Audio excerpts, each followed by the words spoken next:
had long ago stopped believing in promises. Biological imperatives, yes. Environmental factors, yes. Promises, no. Jeff Vandermeer, Annihilation.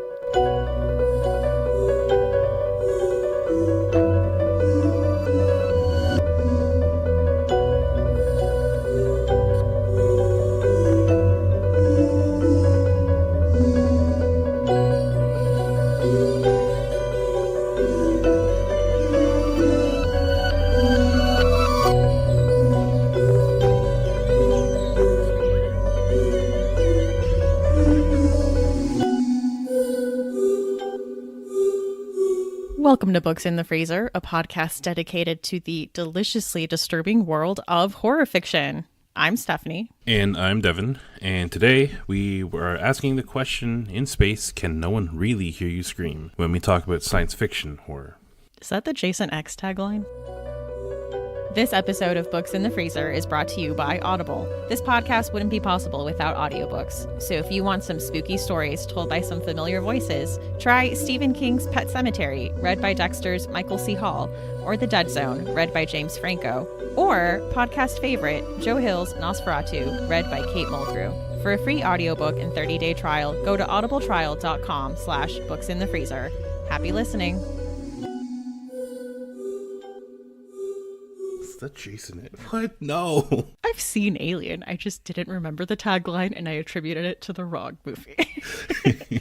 But Jason, sorry. The other best space horror movie. I don't understand what you're so upset about. Oh my God. And in space, no one can hear you scream because your head is being dunked into liquid nitrogen and turning into a million pieces. Oh God. All right. Anyway, I'm excited. I always love genre benders. If you look at horror in general, horror is a bit of a chameleon when it comes to pairing it with other genres. Karma, chameleon. I knew you were going to sing that. As soon as I said that.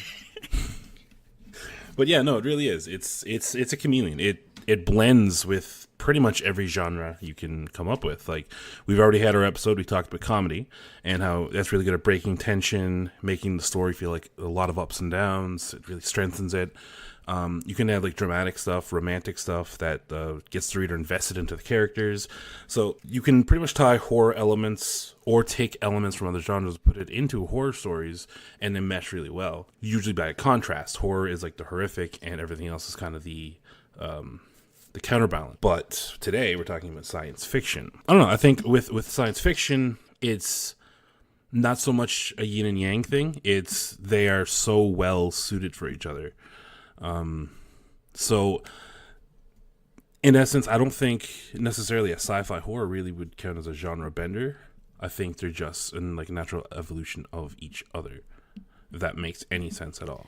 I get what you're saying. We kind of, when we did our post-apocalyptic episode and we talked with P.T. Hilton, he talked about how, one story can be, lean more towards science fiction or lean more towards horror. And a lot of that is about ambiguity and how much things are fleshed out and how much information you get. We talked about this then too. Like, my husband needs world building and he needs questions answered, and he does not like things to be left ambiguously at all. He does not like to suspend his disbelief. Like, if you are asking him to suspend his disbelief, he wants like a whole history of how this happened. Yeah, exactly. The main thing with making science fiction as opposed to, say, fantasy or something like this is just where it comes from. Like, you could take the exact same story, say a dark fantasy story, replace the magic with technology, and then it becomes a science fiction horror story. So like, it's science fiction is a really good backdrop. It's a really good manner of which the horror story is told. Yes, I get what you're saying. It's a marriage of genres that I think people don't necessarily consider, but when you think about it, it's really prominent throughout both genres. Some of the biggest books in both science fiction and horror, like independently, you can lump in and talk about on this episode. Books like I Am Legend, Matheson, Orwell's 1984. People will say that's science fiction, but I mean, you look at the tones and the way that story is told, and I would argue with anybody that that's a really powerful horror story. All of H.P. Lovecraft's pantheon of gods are essentially aliens that are beyond our space and beyond our understanding, but they are still extraterrestrials that are exerting their influence on man, and that's why it's referred to as cosmic horror. That's something that would fit into sci-fi as well. Then you look at Stephen King. Stephen King, a lot of his titles involve science fiction. You look at Tommyknockers, probably one of the bigger ones. Recently, Under the Dome. That's all about aliens dropping this dome on this small town, and then the human condition within inside. Dreamcatcher is all about alien invasions, and Cell is one of the most recent ones I've read, where the cellular signal turns people into basically these mindless zombies, and it becomes a zombie apocalypse based on this signal sent from cell towers. There's a lot of just, you would call them horror novels that I think would fit into sci-fi, and I think just a lot of sci-fi that you would fit into. Yeah, I'd also like to add Frankenstein. One of the first science fiction novels ever. Is one of the most iconic horror monsters ever created. So Mary Shelley's Frankenstein, that's another good one as well. Robert Louis Stevenson's Jekyll and Hyde. I mean, there's very few things more iconic than that. That is alchemical, but that's still part of, the scientific method here. And if you go back to when Orson Welles performed War of the Worlds over the radio broadcast and caused panic in the country, it's hard to argue that War of the Worlds wouldn't count yourself as amongst a horror experience, if nothing else. So it's very prominent. Like I said, these two ideas blend really, really well. They're well crafted for each other. I think so. You'll have your books, and you'll see some of them that we talk about later. You'll have your horror novels that have science fiction elements, and then you'll have science fiction novels that have horror elements. But more so than normal, more so than other genre benders that we've talked about before, I think we're going to see these as more natural, more cohesive. Yeah, I definitely think the lines were blurrier than usual with our picks, and I would say more so than not, most of these, at least my picks anyway, would be shelved in science fiction before they would be shelved in horror. If people start getting really technical about it, I would say most of them on my end, strong science fiction, elements of horror. Yeah, mine, they're going to spoilers, yes, because we're not there. One of them I would probably rate more of action-y, and one that didn't quite make the list for me this episode was The Fireman by Joe Hill. Literally before recording, I changed my mind about having that as one of my picks. That one is a horror novel. It's about a kind of a disease that's taking over a lot of the world, where you're getting these like scale-ish kind of markings over your body, and then they ignite and people are exploding. The way it's presented is it's very horror. It's very end of the world, pandemic kind of, oh, is this really happening kind of thing. They don't dive too much into the science of it, but when they do, they still do. And a viral outbreak and people looking into the causes of it, the treatments of it, the surviving after, all this fits within the overall realm of science fiction. So again, it's another one where it's very difficult to pick a book that's, exclusively say, oh, this is a horror novel. Mm-hmm. But, there's some science fiction in it. They're so murky to look and see which one's which. A lot of times, dark science fiction and science fiction horror are nearly indistinguishable. It's just depending on the person reading it and how they view what they're reading. It's funny because there was also a book that I was going to pick, but I didn't because of the science fiction element in it. I was going to pick The Shining Girls by Lauren Bucas, which has a time-traveling serial killer. And I switched it out for another time-traveling murder book. But I picked the one I went with because the time travel aspect was a little more fleshed out. And I thought that would be better for science fiction readers because The Shining Girls was really interesting and really great. But I would say the way time travel is handled would be more fantasy because it's a portal. And it's just like, just deal with it. There's time travel now. Okay. And this one, it's like, we discovered time travel. Here's how it happened. Here's the history of this. And here's the rules. And here's the protocols we have in place. So I will talk about that more later when I talk about it. But it's just funny because we both had like other picks. We almost did. These are honorable mentions for this week. Of the two of us, you probably read less of, I guess, science fiction horror than myself. How was the experience? I've recently discovered science fiction as a genre. I think within the last year or two, I kind of got more into it. But I think there's a little bit of overlap too with our ocean horror episode. I think there's a lot of horror science fiction in that episode. Also a lot of stories starring like yes, scientists. You're going to see a lot of that. And one of the recurring themes I noticed was the danger of playing God and messing with nature, reaching too far, wanting too much. You know, your scientists were so preoccupied with whether or not they could, they didn't stop to think if they should. Yep. Type of deal. Yeah. You find there's a lot of not I was going to say Christian science fiction authors, but I think it's just religious authors in general will tap into that heavy, like, man basically defying God by kind of overstepping his boundaries and getting punished for it. I mean, that's in a sense that's what Godzilla was, not on religious terms, but Godzilla was a warning against nuclear testing. I did not know that. Godzilla was done in the wake of not even 10 years after Hiroshima. So it was the dangers of nuclear weapons, nuclear arms, and a warning to man of what will happen if we continue doing this. This is the genesis of what brought on the Godzilla series. Or just messing with the laws of nature. Basically defying the natural order of things. That's a very common thing. But again, that's something, it's not exclusive to really sci-fi. You find that a lot in horror as well. It's people, overstepping. Also, 2 out of 3 of my picks are expeditions into the unknown. So just explorations, caves, space, the deal. Which is another really strong element of science fiction when you look into the darker side of science fiction. I mean, what other fear is more universal almost than fear of the unknown? Horror taps into that really well. When you mix that fear of the unknown with, sailing through space or cave diving, that's like a nightmare for, like, I'd say more than half of the population. What you don't know, because then your mind creates all these elements and all these things that can be absolutely paralyzing if done well. AKA like The Descent. I love The Descent. Would you consider that sci-fi horror? Descent, probably not sci-fi. Yeah, I'm like, I wouldn't. So let's take The Descent, and if they added an element to the story where not just a scientist, but somebody educated talked about, like, the evolution of man, how we came from potentially living in caves and nocturnal kind of things and to where we are now, and then The Descent happened, that would probably fall into science fiction because they explained the science behind the creature's origin, and then the creatures mess stuff up. I wouldn't say the first one is sci-fi. I've never seen the second one, but one of the characters has to go back down into the cave, so I don't know if she has outside people that speculate as to what the creatures are a little more in the second one. I didn't know there was a sequel.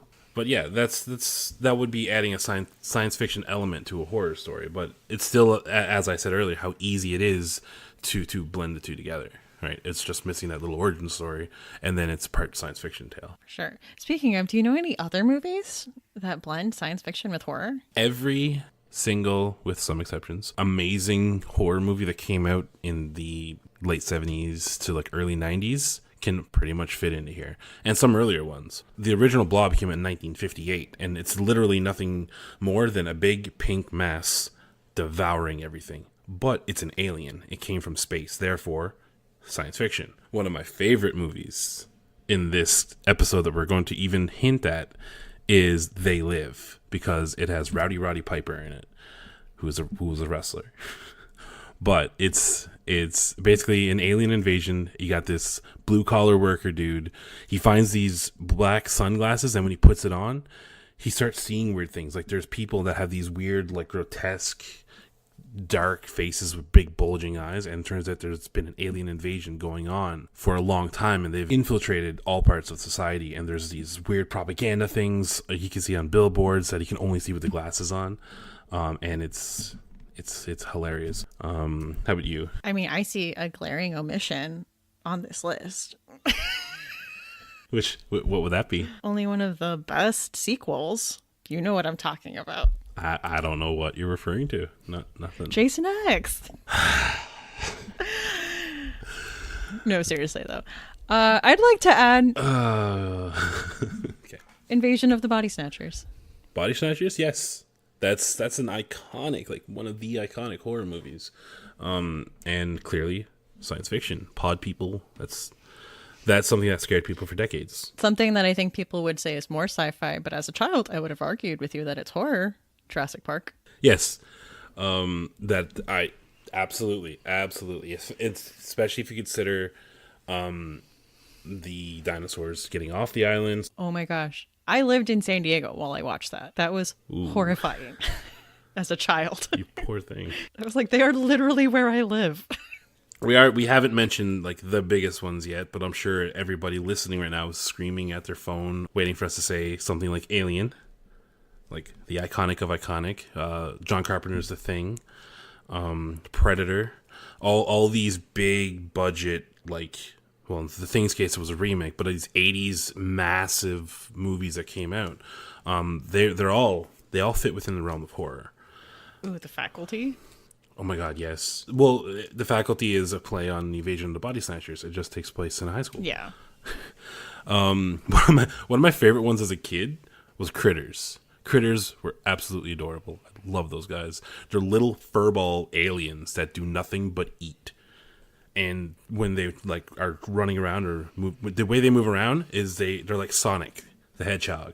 They roll into a little furball and they roll away. Some of the lines in that were hilarious. Event Horizon. Event Horizon is the absolute first one that came to mind when we talked about science fiction horror. Event Horizon was actually going to be my chilling obsession because I've watched that movie 3 times since I knew we were doing this episode. Oh, wow. Because I love it. I love it so much. Event Horizon is like Doom, basically. If you've ever played those video games, it's a ship. It's got faster than light travel, but what it did, it's a type of faster than light travel that folds space and time, and they go through it and teleports at the other side. But the story to Event Horizon is that somewhere in the interim between when they left and when they arrived, it went through like a hellscape kind of dimension, and just everything was changed. And it reminds me a lot of Barker in the gore. Oh, and yeah. I can see that. I am forever on the search for an Event Horizon read-alike. I do have an Event Horizon play-alike. Or like a video game. But that will be the chilling obsession later. Yes. So listeners, if you would like to help me out and suggest a space-centered horror novel similar to Event Horizon, please let me know. You know what? I may be able to help you with my first pick, possibly, now that I think about it. Nice. Shall we move on to the books then? We shall. I am bringing up a familiar title, but I felt I had to talk about it. And that is Annihilation by Jeff Vandermeer. Have you read this one or seen it? I have read half of it and then got distracted and didn't get a chance to finish. But I liked what I've read, and I did see the movie. Did you like the movie? It was okay. I heard the book was better. I liked the movie. It was like trippy in a good way. Anyways, this is the first book in the Southern Reach trilogy, and it is about Area X, which all we know is that it's a strange Edenic landscape. It keeps growing, and it's a bit of a threat. They've sent several expeditions, 11 total, but something bad always happens. Usually everyone dies, or if they come back, they die of something. So as I mentioned, something always happens. So they either disappear. One died in a hail of gunfire. One expedition, they all came back, but with advanced stages of cancer.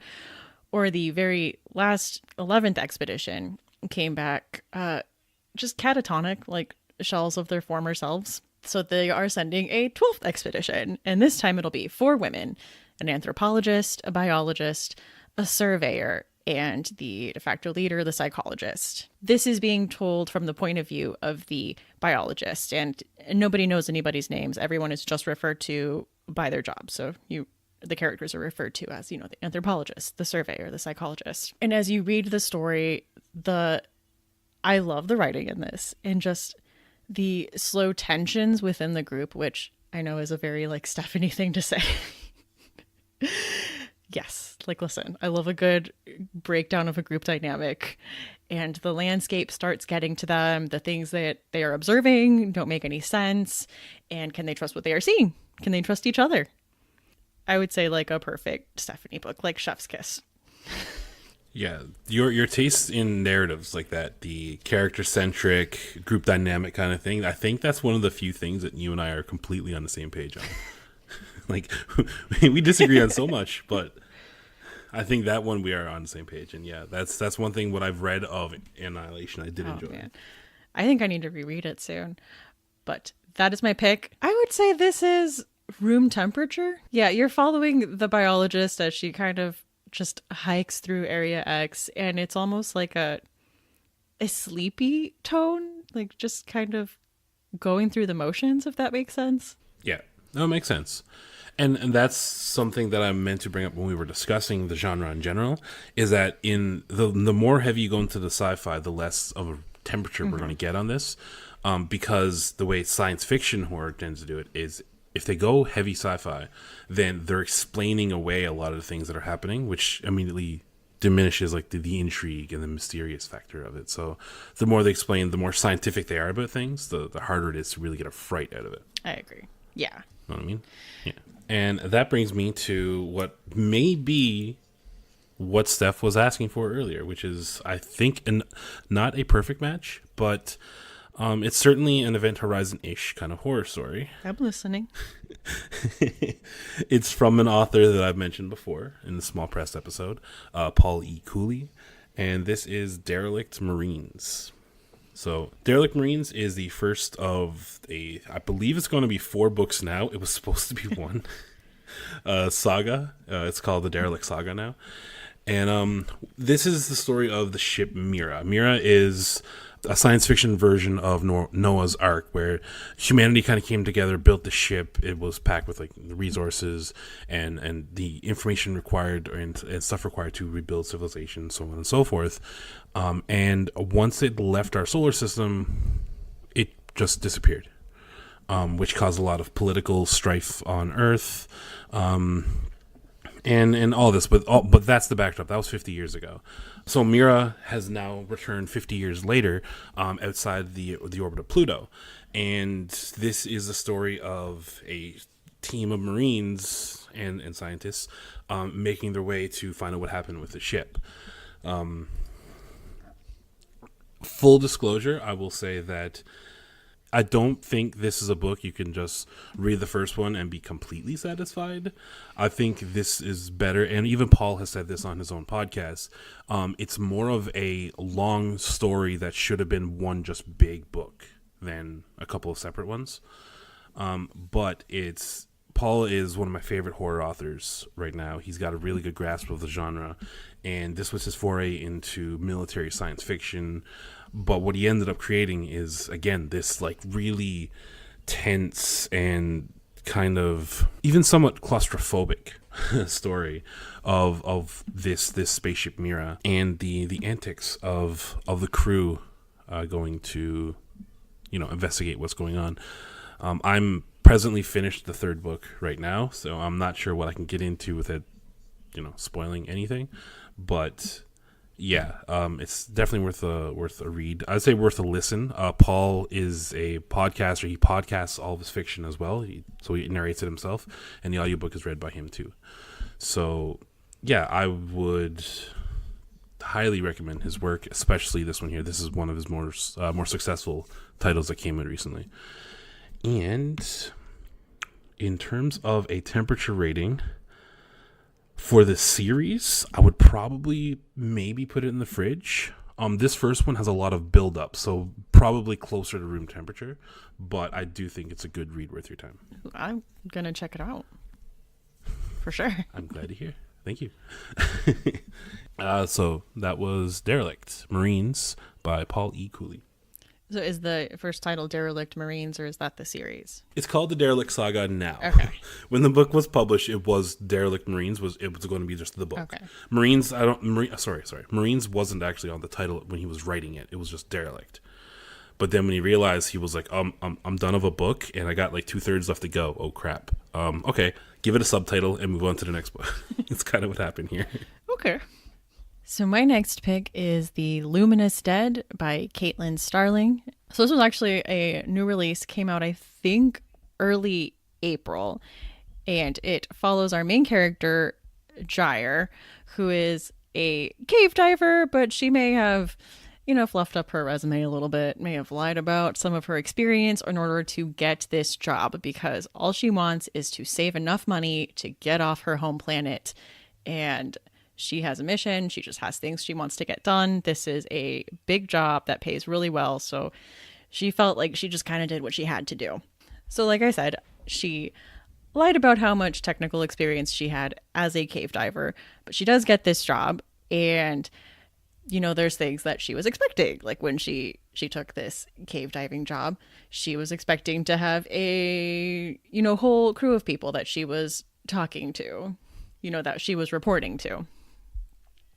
What ends up happening is that there is only one person that she is reporting to, named M. So what's really interesting about this book is that it is essentially a two-character novel. So you have Jair, who is going through, and M, who is monitoring everything on her suit, monitoring all her levels, and telling her where to go and what her objectives are for each day. This is a multiple month journey that she is on. And I will say one of the things that I found very interesting was the preparations that she had to do surgically for this trip, because they didn't want to waste any time with like eating and stuff like that. So I thought that was just a very interesting little tidbit there. So she has objectives every day. She has to get to certain camps where she will find supplies, battery backups, any food substitutes that she needs at each camp. Things start to get a little tense, though, when Jair doesn't know if she can trust M, and M starts to cross some lines and take some liberties and starts dosing her with things. And it becomes very clear that M is going to do whatever it takes to get this mission done. And Jair is wondering, like, at what cost? And her safety is dependent on this one person. So it's a very tense back and forth. You don't know who can trust the other person. And Jair finds out that M knows that she lied. So now she's holding that over her. So listen, very character centric two-person story. But what starts to go on is Jair starts to suspect that M is lying to her, because some of the packages with what is supposed to be her supplies aren't there. And supposedly she's alone in this cave. So is that not the case? It's what lines is M willing to cross? Because then as soon as Jair gets really upset or anything, she gives her a sedative because she can dose her with the suit. Oh, okay. I got you. And like keep her docile. And she's like, I don't care. I just need this mission to get done. So it's like a back and forth. Who can trust who? Who's lying? Okay. That sounds cool. Yeah, there's definitely claustrophobic parts. And in her resume, Jair says that her specialty is like very tight spaces. And I'm just like, no, on every level from me. No, thank you. Got a little claustrophobia there? I think I do. I don't know. I would say like thinking about it, no. But I would say I get more freaked out being in spaces with a lot of people. That freaks me out more. Like not being able to get out, not being able to move my arms. What about you? No. It's a very boring answer, but no. Well, to be fair, it's been a long time since I've been subjected to closed spaces, so I would think I'm not claustrophobic in any way. And I actually like crowds because it's easier to kind of blend and disappear and not be noticed. Okay, you guys may not believe me when I say this because I talk a whole lot on this podcast, but I don't like attention. I don't like being the center of attention at any point in time. So, like, if there's a lot of people around, I love disappearing within the crowd. I also don't like attention, so I don't like being around a lot of people. Okay, I'm going to pitch you a 90s sitcom episode idea. So you're saying that, well, you know how like in 90s sitcoms, they always had that episode where like you have to touch the car for like 48 hours and the last person to stay touching the car wins the car, and they get into like a bunch of shenanigans. I've seen like 2 episodes of shows that did that. I don't know, but I feel like I saw it a lot. So you're saying if there was one where you had to like sit in a coffin, but that coffin had like holes in it, you would do that? what's the prize? Let's say $1 million. Yes, totally. Wait, am I in there with other people? No. Oh, God, yes. No, jeez. I would totally do that. Like I would attempt it. I just don't think I would last very long. I don't know how I feel about close spaces. I don't think I'm that bad with it, but I do love isolation. That's why my day job is working overnights by myself, or it was. I love isolation so much. But yeah, $20 easy. So if listeners want to PayPal some money in a coffin, I will totally do that for the podcast. I think it has to be with like multiple people, and then it has to be like a last one standing kind of deal. Oh yeah, that's fine. As long as they deliver food and such. So. Yeah, I mean, yeah, Okay, they're not gonna starve you. Yeah, God. You get like bathroom and food breaks. Although in this scenario, then there would have to be like a ton of coffins. Like, I don't know. I didn't think this through yet. Okay. I didn't think through all of the things that would have to happen, but good to know. So anyway, I will say the Luminous Dead is room temperature with some fridge moments. You do have the claustrophobic parts where she is squeezing through caves and having to dive underwater, and where she is climbing and exhausted and trying to make it to her next camp, but doesn't know if the supplies that are supposed to be there are going to be there. And of course, you have the whole idea, which is she in there alone? And if not, what is in there with her? So, some fridge moments there. So, that was The Luminous Dead by Caitlin Starling. So my next pick is from another author who's well known for his podcasting, Scott Sigler. He is actually, I'm not sure if it counts as the first or the second wave of podcast authors. I think he was the first amongst that wave of authors who publicized their fiction for free in podcast form to get their name out there. He was one of the originators, if not the originator, and he's a really gifted, again, visceral, kind of gorish kind of horror author. Well known for the Infected series, the Infected trilogy, which was going to be one of my picks for this episode, but then I think I would have rather do something a little less well known on his part, because if you Google sci-fi horror novels, top 10 lists, whatever, usually Infected is within the top 5. So I'm going to talk about one that I read, actually just finished it a couple of days ago. That's Ancestor by Scott Sigler. So Ancestor is kind of in the vein of The Island of Dr. Moreau, which is another really, really great sci-fi horror classic. Ancestor follows PJ Colding, and they go to, it's him and his team are at the Canadian Arctic in hopes to find the means of having organ transplants universally done without ever having fear of the organs being rejected. They find this ancestor, which is the progenitor of human beings in general, like the missing link, I guess, kind of thing, somewhat Bigfoot kind of creature. And what ends up happening is him and his team end up kind of computer engineering this creature kind of back to life. And again, in the terms of using them as a method of harvesting like organs and such that anybody could take and not reject, because this is all compatible with human DNA. And there is a significant amount of science to it. Unfortunately, man shouldn't reach beyond his means in terms of this kind of thing. And the creature that was brought to life is not just going to lay down and let himself be an organ donor. It becomes a really graphic kind of creature horror story as the new life forms now that have been brought back by use of technology are now kind of stalking and preying upon the scientists that brought them back. And all of this takes place under the vein of a snowstorm that's kind of keeping everyone contained into the facility of which they are working. You get a lot of good Island of Dr. Moreau and The Thing vibes from reading this book. Plus, Sigler himself is, again, when it comes to writing gore, when it comes to writing action, he's really well versed in that, in his stories. No one will ever accuse Scott Sigler of writing a slow burn, basically.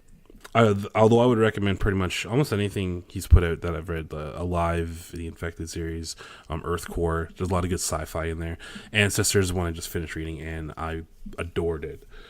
I might, in terms of a temperature,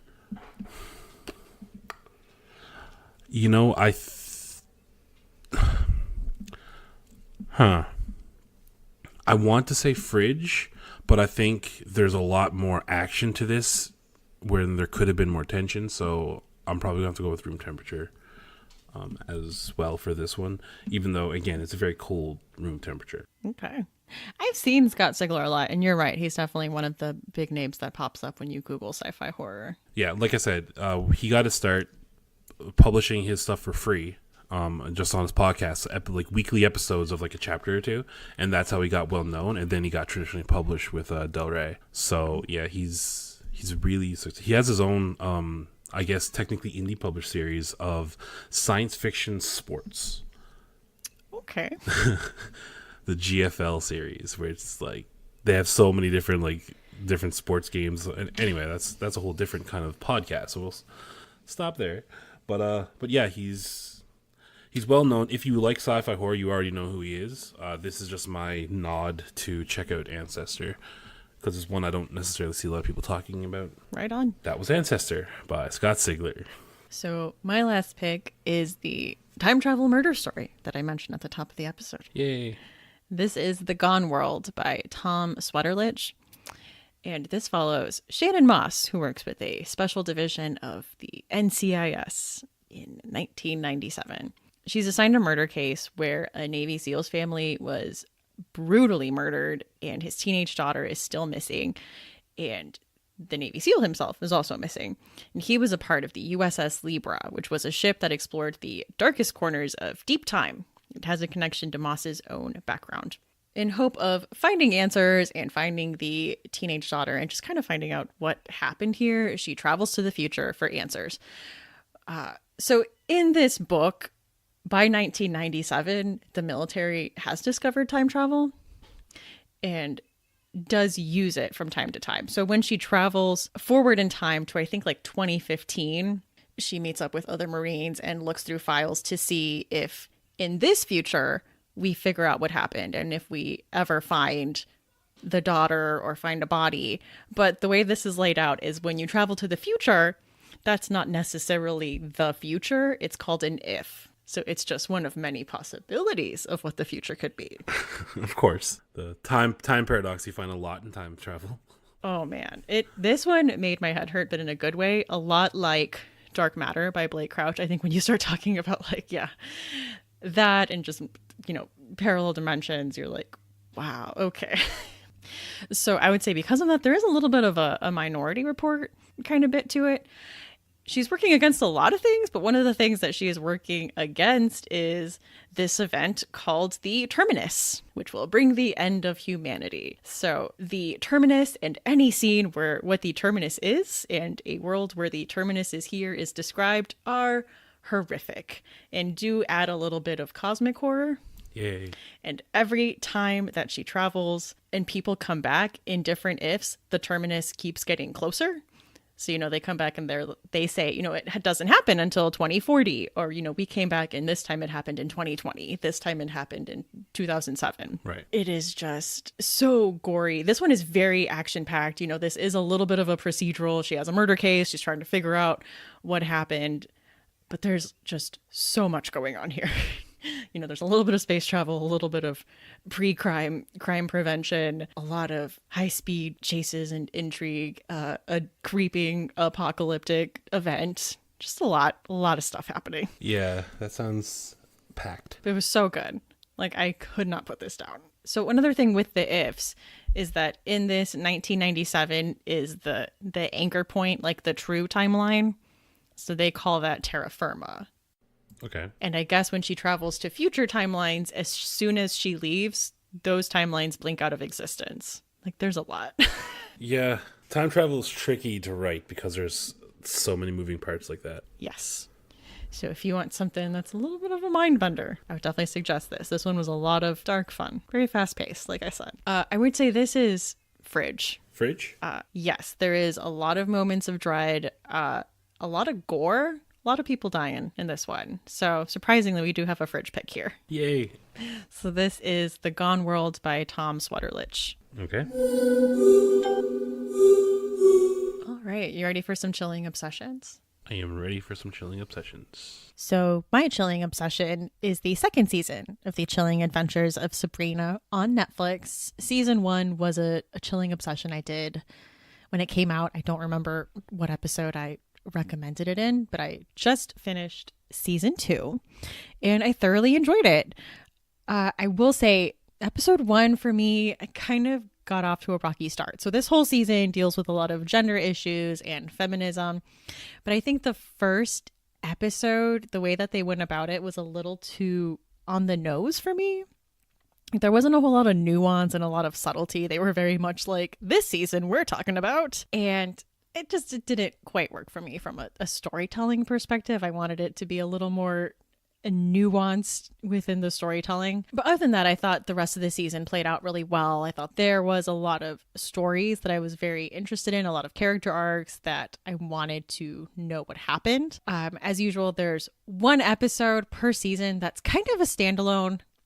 Season 1 had one that I think was more of a definite standalone, and it kind of harkened to the original Sabrina the Teenage Witch series, where they are all working together to fight a like sleep demon that has gone out, or like a dream demon. That was a really good episode. And this one had a similar episode in that it kind of broke the regular narrative and chain of events by having it take place at Dr. Cerberus's store, and there's a fortune teller, and each character comes in and gets their fortune told. So it's not quite a standalone because you do need to know what's going on with each character and where they are in the story, but I think each season does a good job of having like a nice little episode break to do something a little fun and a little different, which I really enjoyed. They did some things with the love triangle that I'm not a huge fan of, where when they're making room for a new love interest, they make the old love interest seem stupid and lack personality, which I wasn't a huge fan of. But I get it. I get why everyone likes a certain character. I understand where the story went with that. I really enjoyed it. Definitely check it out if you haven't already. It's on Netflix. I just really like, I think, the feel of the series and the tone and the atmosphere. I love the kind of 60s vibes it gives, even though it's very much set in present day. They do a lot to give it that aesthetic and that feel. So that is The Chilling Adventures of Sabrina, Season 2. So I guess it brings me to mine then. And mine, as per usual, I'm going to try and stick with the topic and stay on brand. And I'm going to talk about something that's relatively older. If you're a video gamer, you already know about it for sure. And that's the Dead Space series. Dead Space was a game that came out back in 2018. Wow, minus 10 years. Came out in 2008. I was like all the way from 2018. Wow. I'm losing my mind. No, it came out in 2008. It came out to critical acclaim. It was massive back then. So like I said, if you're any kind of gamer, you already kind of know about it. But for you, if you don't and you're just getting into games or you're a little younger, this is basically Event Horizon, the video game. You take control of Isaac Clarke.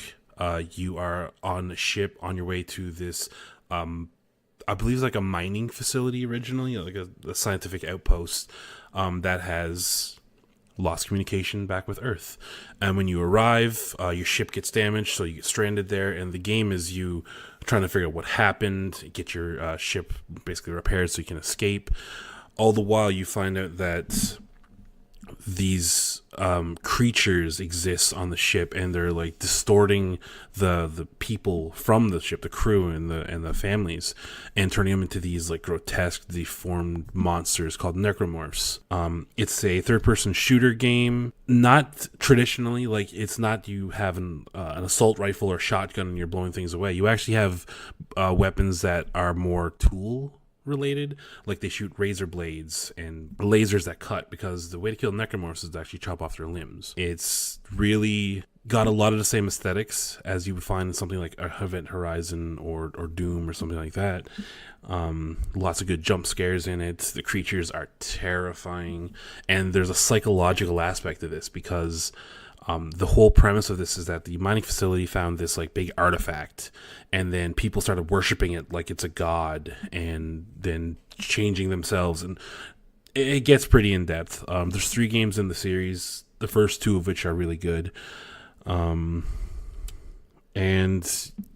yeah, like I said, if you like stuff like Event Horizon, you like these derelict spaceships, these pseudo sci-fi / horror kind of experiences, I think Dead Space is really good. And even for a game that's 11 years old now, it still holds up. I played it myself on stream like 2 months ago, played through, and it still holds up like a game that came in today. So That is my chilling obsession in terms of science fiction horror. Nice, nice. Topical. As always, I try to be. Well, you know what we have is some lovely Apple Podcast reviews. 2 5-star reviews. So the first one is titled, My Horror Obsession. I love Books in the Freezer. It was originally Stephanie and Rachel, who were fabulous together, and while I am sad not to have Rachel on the podcast as often anymore, there couldn't be a better new co-host than Devin. Aww. They bounce off of each other really well. I've had so many great horror book, horror movie recommendations from this podcast. My only complaint is that I hate waiting for the next episode to be released. And that is from Jade from the Books and Booze podcast. Oh. Definitely check out the Books and Booze podcast if you like true crime or thrillers in any way. They've interviewed some very interesting people, including the daughter from Dirty John, like the real life one that it happened to, and a lot of really good thriller authors. They are Australia based, so definitely give them a listen. Our next 5-star review is titled A Must Listen. This podcast is one I discovered pretty recently. Books in the Freezer, nice Friends reference, is a fantastic show. The hosts are really likable and knowledgeable. After only listening to a handful of episodes, it's safe to say their book recommendations have increased the size of my TBR pile a lot. I say thank you. My wife, not so much. Keep up the great work. Looking forward to the next episode, Cabal. And this came from Apple Podcast in Great Britain. So thank you so much. Please don't get in trouble with your wife over us, though. That puts us in a very awkward position. It totally does. We do love adding to TBR piles, though. All right. You know what time it is? Lunch? Time for that Justin Timberlake meme to make its rounds. Oh. Because it's gonna be May. Except for when they hear this, and it will be May. It comes out April 30th. What? I thought it comes out... Wait a minute. No, it don't. Oh my god, it does. Never mind. You know what? I quit. I quit.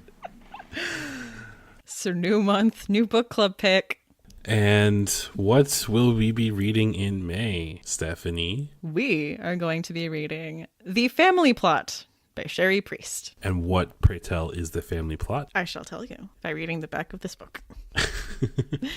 Here we go. Music City Salvage is owned and operated by Chuck Dutton, master stripper of doomed historic properties. But times are tight. So he's thrilled when Augusta Withrow appears in his office with a massive family estate to unload. For a check and a handshake, it's all his. The project has enough potential that he assigns his daughter, Dahlia, to oversee it. She preps a couple of trucks and a small crew, and they caravan down to Chattanooga, Tennessee, where the ancient Withrow house is waiting, along with the small, overgrown cemetery that Augusta Withrow left out of the paperwork. Augusta Withrow left out a lot of things. The property is in unusually great shape for a condemned building, but something in the mansion is angry and lost. This is the last chance to raise hell before the house is gone forever, and there's still plenty of room in this strange little family plot. Dun, dun, dun. It's a double entendre. I have not read any Sherry Priest before. I haven't either, and she was another author that came up because she has like a steampunk like alternative history series. Bone Shaker. That's one.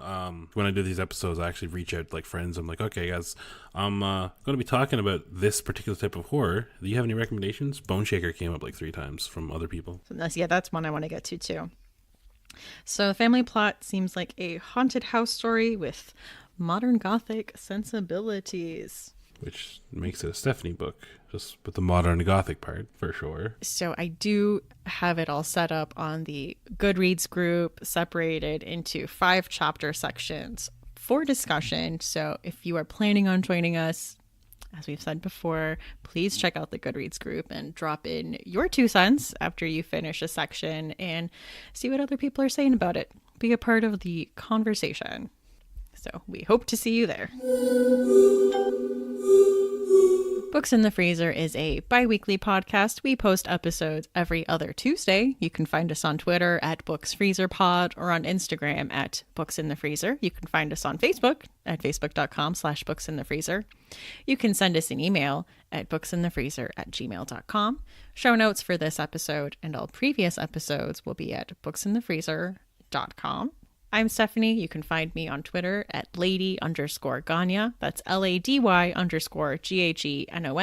Or on Instagram at That's What She Read, but that's with 2 A's. Or on YouTube at That's What She Read, just spelled normally. And I'm Devin. You can find me on Twitter at InsomniReads. And you can also find me streaming horror games on Twitch at Indie Insomniac. Join us next time for Books in the Freezer.